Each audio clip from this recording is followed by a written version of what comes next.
Ono Alex Waiswa Mufumbilo ate Mpuga ajja kumwesobolera. Olunaku olwaleero omukulu Alex Waiswa Mufumbilo alabudde Mpuga ogusembayo era n'amutegeeza nti bw'aba awulira nga ayagala kumubaako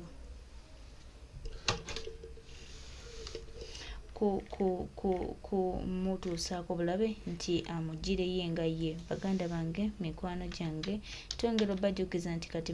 Mpuga nsamba ali mu kusattira, ali mu kutya, tamanyi ki mukulu Alex Waiswa Mufumbilo kyagenda kuzzaako naye nga ye Alex Waiswa Mufumbilo ebigambo mukama waffe abyogedde tweyanziza era amugambe waba awulira nga alina obuzibu bwagenda omutuusaako ebigambo yabyogera wabula talumba mutowe ajje nga ye kubanga kuno kubadde kulabula kwa maanyi nnyo.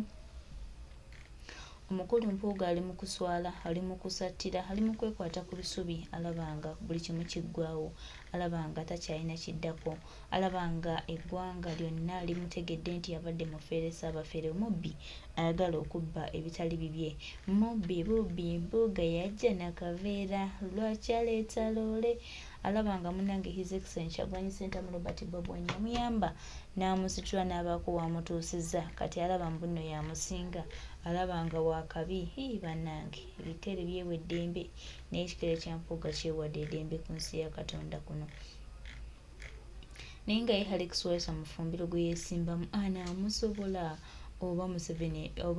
Museveni ziyamuwadde ate zigenda kumussa busi. Ono Alex Waiswa ali wano nekugamba nti ku nnyanja nagamba nti Kayongo nabyogera ku leediyo ba ku TV nali kunamwatulira nali kuki nagamba nopuki kyozzaako mukasanga tukyalina kyogamba bannayuganda mu kaseera nga bannayuganda bakutegedde twongera okujjukiza nti mulimu ate abantu b'otalina kwesimba mu ssaawa zino ng'olina kwewummuza ne weekwatakwata ne weesirisanga ggwe kubanga ate ebijja mu maaso biyinza obutakubeerera byangu. Ffe abamusa abantu bano tubagamba timweddeko mwetunuleko mumanye waawe mugwa naye ne mulemerera okwezuula ng'obudde bukyali mukakkana ate munange munoonyeza bemmwe kakati waliwo ebintu betunulako ne tugamba ate oba kati ono kiki kino kyeyabaddeko ne tugamba ate oba kati ono buzibu ki bw'alina n'abantu amakubanga Alex Waiswa Mufumbilo musajja ayogera mazima era musajja ayimiridde ku mazima, musajja wa pati y'ekitiibwa, musajja abadde nga musajja w'amaanyi nnyo era ebigambo bye abiyimirirako tali nga bano ba Mpuga wajja wano n'ayogera bino luli n'ayogera bibi enkya n'ayogera biri n'olulala n'ayogera bibi. Mpuga nsamba mwaba talina bigambo mubatalina bigambo abatasa kutuulirira ku bigambo byammwe ne munywerirako. Twongera obajjukiza nti Waiswa Mufumbilo ajja batereeza, ajja bagolola entumba kye tuyinza obbagamba ate ng'akyazibagololera ddala newe munaakola mutya newe munaalemerako okwenkanawa. Ffe twongera obajjukiza twajja tetulina gye tulaga.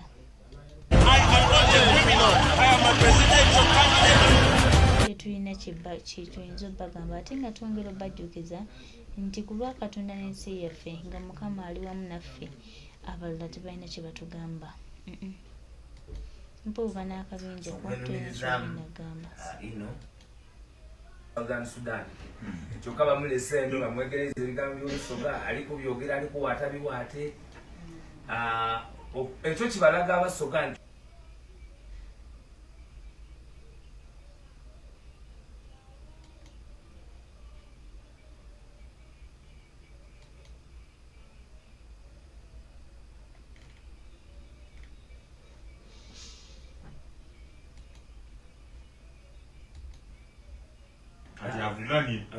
takumalira nabiseera muleke oye omulimu ate butigundi yali ku bindi ate butali ku bindi nomasomanga amanani bantola mu woteeri nzina titambuliranga kubulabo kabini nga nzira saati ng'ate n'akapale ndi mukashoti omusirikale ali kuba empi bantola eyo ebugiri mu woteeri nampi nga saati nzira aye bali kutwala lwa muntu aye eyensi tetwaginalirira obutava ku mulamwa n'omuvubuka gwe bayita yali mulamu wa Susan Honorable Susan Asumani Waliendo ate lwe bamukuba nali nnemerera awo wende weenaawo aye abona abantu baife ate wawulira nga bakere kunco nga bali kunene muntu eyafula y'ennaku n'ebisiibo so bwe tutegeera nti esente exhibition abana Uganda nga bali kutoolayo buli kibi kye bayidi mu kuraninga sente bali kwolesa ebibi byonna bye bayidi mu bugubuzo buli mu ki nga Anita buli wiki yewe milioni bimeka bina buli wiki yewe milioni bina yeyongeza okuva ku dola 2,000 kuva ku dola 10,000 paka dola 10,000 meka ina tayongeza bakaba parliament yenga yate makobi butinze nende 10,000 meka aye nenda awuliriza omusogo tegere bali kweyongeza ali esente dino ena kudo mwezi nga 10 nga bakali kweyongeza sente bago bazake muki parliament ena kudo mwezi nga 18 olanya yafa ena kudo mwezi nga 25 Anita yalaira kuwa speaker ena kudo mwezi nga 6 Mei nga 8 April bazikolanya tenti yali ekubire nani Anita midukira tenti kateje mwagana nga 8 April ena kudo mwezi nga 8 April bazikolanya tenti yali ekubya Anita ena kudo mwezi nga 25 ena kudo mwezi nga 6 bati amamu meeting yaibwekola ki esoka nga commissioni efirirwa mukama wayo tibayogera ku nti bananga twafirirwa ino olanya commission yene weye nakika 2 kulolanya munaife ekyo kizira ku answered batandikira nti tutuse bana twesime Mpuga bita sidwanyi bina afoyo atani bina akampulira bina nga bewa billion ali kumpulize billion ndala ne milioni 7 omuntu ali kwewe sente dino omulimu gwe Honorable Mpuga gwakola omukulu nokuba nga alemesa gavumenti okuspendinga sente mu ngeri y'ekisazisazi n'omulimu ogwamwikiriza okujja mu palamenti okuba leader of opposition n'okuleta alternative budget nti wali kujja okulya akakaira abakobe nti be tuliyewo 10 aye n'ateme mu lukiiko bwe twatuma embwa ye twatuma okuziyiza kufulu nelikuwa ikola nga erikuira saidi ere omwiba ali kujja kukufulu erikukanga ali kukoba ntyanya ali ku lwigi omulimu guno gwali gwaibwe oguliwa ogw'okugabanya sente gwaibwe gwali gwaibwe ti gwaibwe mateeka kubanga eningo 93 ya semateeka wa Uganda ekoba nti omuntu tagemenga ku sente nga ti motion mu parliament tevitedde nga motion ku floor ya parliament ate ngeretebwa gavumenti mukakiiko kale omusoga mpuliriza basirwanyi mwe bagugulira sente n'omuwa omusolo Honorable Mpuga nende omusoga owulirize kutyamaku abantu bano kutyamaku ba commissioner basatu aba gavumenti beta bench commissioners kwatyamaku commissioner wa NUP opposition olwo NUP muliwulira batyame bamugobye yengenda kudo mwezi 10 bali oti bategera nti olanya wakufa kuba nga 10 bagobani zake bwamala ogoba zake nga 10 muwulirize bulungi olukiiko lulina okubamu atone general w'amateeka ga Uganda nawabula ebiri kutesebwako nti biri muki oyo tiyalimu ow'ebyendyanga finance Kasaija yena tiyakola ki prime minister avunaanyizibwa n'emirimu gya gavumenti yena tiyakola ki buti esente dino engeri yebadigemaku ate nimukudeewa na buti muli kuwulira kubanga basaba kuba nti NUP yakoze bubi ne sente dakali ofuna amazima ga fuliment sente yadikola ki badifuna kuli sobole mwene yakobye ki omwogezi wa parliament yakakaisa nsente bakola ki omwogezi wa gavumenti ofuna opondo bwe yabayire ku radio ye ku TV yena yakakaisa nti esente badisayininga mu parliamentary sako bano yebabasala ku omusaala nibatereka esente daiwe badikozese mubukaire bona baja bataayo omukono guno batolayo sente edo kuba ni gavumenti yali edizira muli kubona obugubuzi nti bali kwiba n'esente nga ni gavumenti ekola ki aye nga bali kwiba ibanga nti amulete muleto bayewola yewole olukiiko luno lwa commission lulina composition kyeyakora buti bale batabaako buli kye bateesa kiba kikola buti ekigambo kyakora ekisooka beetema wakora mwiteeka aye ekikulu nendo kitegere nti niwe bantu baire nga balina koramu bandi baire tibasobola kwewa sente edo kubanga balijage makundyanga yamuwa musoro je tweta consolidated fund bali balina okubamu ni attorney general wa government ni minister wa finance kuba n'omusango gwa supreme court ogw'omusaada bamweta Wilson Ndowooza Mujenyi yawabira parliament mwesigwa mwesigi yawabira parliament ng'aligikoba nti enkola eno eya Mpuga eyogema sente weewa nisirwanyi tintuufu era supreme court yakoba nti bwogemanga omukono oti gwa Mpuga oba gwasirwanyi nga gujagema kundyanga temamutema Constitutional Supreme Court nekwogera abayivu ensukulumu esembayo yakoba nti omubaka wa parliament yenna bwe bagemanga omukono guli kujere wala musente mu nvubo y'omusolo mukono janagwo janagwo Supreme Court olikumpulira buti amawulire tujja okubona nga naali mu wife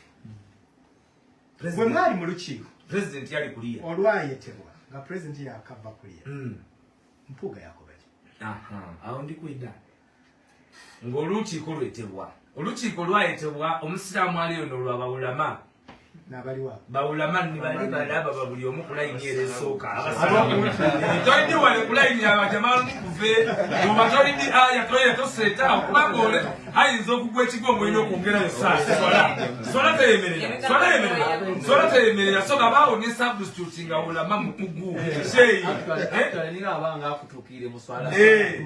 basesa musesere maiti omumani akola ki ekibiina kyayeta bawulama bene kintu batyo kuba twali tujja kwogera ku nsonga yindi nti oba tujja kwogera ku matafaali oba bizinesi oba kibiina kyongereyo kigula ettaka nga bwe kijja okugula wano mu idinde ekitebe kyate ekyebusoga kyona amakobeire twali tuli kwogera ku bwibi buno buli mpalamenti meeting yali mu deputy president bana ava Mambuka ava mu Western Uganda ava mu Buganda n'ava mu Eastern Uganda olukiiko luno lwali mu secretary general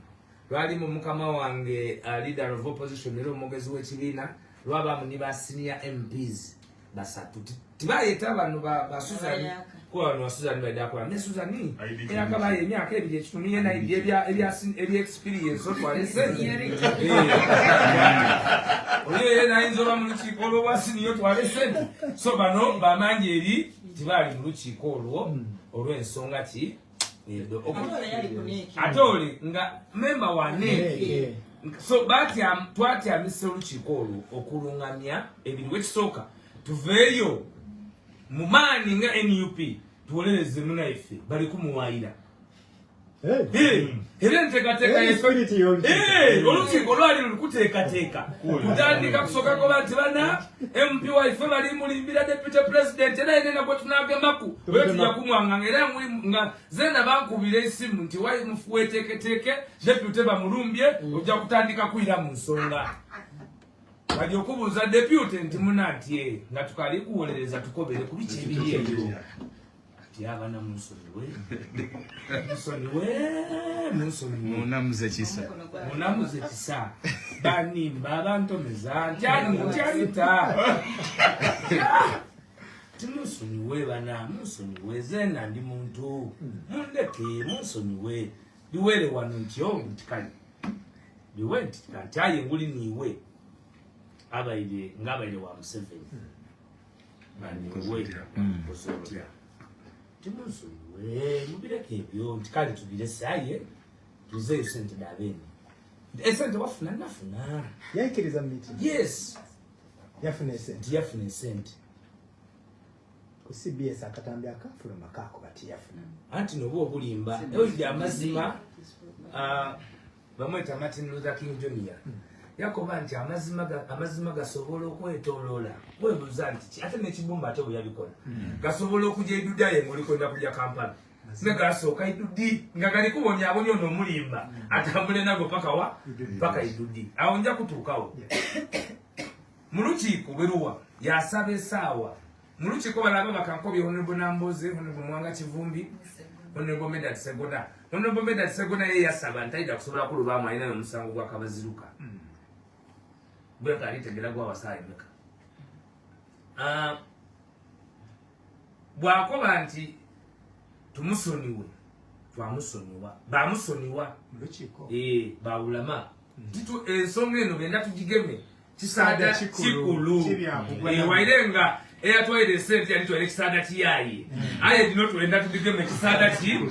kuba sente batwala kisaada kiyaye muboine mancholo ameonyaka kulwana image ya so tulitigema munda aye tulwaire nakyo nkobere okuva mu 2022 nemeka tukumye mazima ago gatafuluma twasiba twasaba musada efe batamwabya ate nga yebo omwaganda kuba kyakuna iliko takuna tekeka ngamwe twateka ira abantu tumekaida mawulire mwana kulanga aye nga yatukoba nti muna wagema kuti mina nasoma barua ya ogenga na tiga so mtu ingine hakuna huyo siasa ntiakale baba siasa ndio utaweye tuje utali kuira tukati munsoni we mundeke mutandi tanjani kale sente dizeyo lekulire kifecho kwa toka asobola kukumira bana Uganda akatonoke balinele wena we guys kubagubuze kubakanagana kabisa ekyo bomalirize ekyo then tubone engeri yetwira mu numba twetereze era omuntu osobola okumukweka mu mwezi biki era yayira yaba nakoze eki rehabilitation kuba tulina n'essomero eriri kuzimbibwa era national inter platform rehabilitation ki center osobola okuba first candidate nti antikale nti mumpe musaawa 2 naimeka naina nje nkobera abeeka mikwano gyange na buli omu then nteyo ki resignation anti ekyo bw'okimala nti ekubira na president mwene enkyo press conference muli bameka babiri president awo era kuba asobola okukola ki okukuwolereza kubanga esente dino musoga ali kumpuliriza baditwala badewa makobere enaku nga bakali kuweza myezi kumpi 7 mu office anyole mwena abali kuliza abasoga baba omuntu omulimu standards de mirimu probation giba myezi 6 obo okusobola ogobwa